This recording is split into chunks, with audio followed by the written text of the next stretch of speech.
Hindi na bago ang problema ng gutom at kahirapan sa Pilipinas. Masakit man isipin, manhid na rito ang ilan sa atin.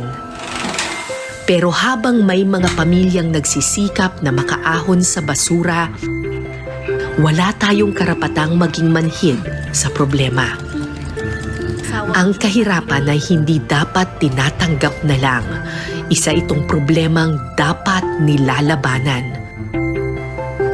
Sana tumbasan ng gobyerno ang kanilang pagbabanat buto.